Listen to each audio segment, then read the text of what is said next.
नमस्कार मित्रांनो, right to information act 2005 तथा माहितीचा अधिकार या कायद्याची प्रशासनाकडून कशी खिल्ली उडवली जाते याचं एक उत्तम उदाहरण मी आज तुमच्या समोर घेऊन आलेलो आहे। राजगड तालुक्यातील 18 गाव मावळ या भागातील एक ग्रामपंचायत शेणवळ या अंतर्गत मागील 2 वर्षामध्ये 2024-25 आणि 25-26 या वर्षामध्ये केलेल्या खर्चाचा तपशील मी मागवला होता आणि तुम्ही बघू शकता हे ते डिटेल्स आहेत। एवढे सगळे डिटेल्स बघून तुम्हाला वाटेल की मागच्या 2 वर्षामध्ये एवढी सारी कामं एका ग्रामपंचायतीमध्ये होऊ शकतात, तर थांबा।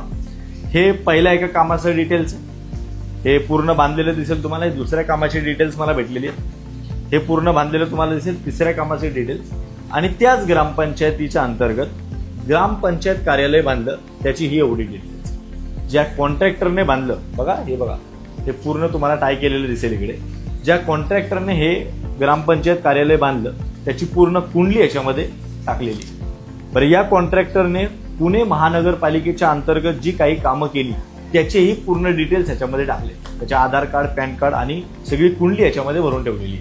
आता ह्याला थोडंसं बाजूला ठेवूया। मग शेणवड गावचे जे सरपंच आहेत, मला तर असं वाटतंय तुमच्या मागील 2 वर्षामध्ये तुम्ही एवढी सारी विकास कामं केली।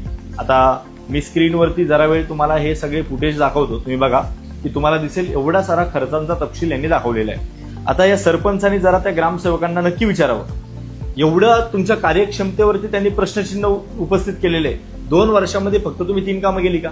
तुम्ही जे रस्त्याची दुरुस्ती केली त्याचा खर्चाचा तपशील, तुम्ही नळ दुरुस्तीच्या नावावरती तुम्ही जो खर्च दाखवला, लाखो रुपयांचे खर्च दाखवले तुम्ही। गावामध्ये तुम्ही शोष खड्डे खणले, त्याचा उपयोग लोकांना शून्य आहे, तो फक्त तुम्ही बांधकाम करून सोडून देता। मग त्याच्या खर्चांचा तपशील कुठे आहे? आता हे यांनी ग्रामपंचायत कार्यालय बांधलं। आता वस्तुस्थिती अशी आहे, या ग्रामपंचायत कार्यालयामध्ये एकही दिवस ना सरपंच उपलब्ध असतात ना ग्रामसेवक तिथे उपस्थित असतात। हे का होतं माहितीये? 18 गाव मावळ भागातील हा जो दुर्गम भाग आहे, या भागातील नागरिकांना गृहीत धरलं जातं। याच्या अगोदर कोणी प्रश्न विचारले नाहीत, इथून पुढेही यांना कोणी प्रश्न विचारणार नाही, ही यांची मानसिकता आहे आणि तुम्हाला पूर्णपणे गृहीत धरण्यात आलेलं आहे।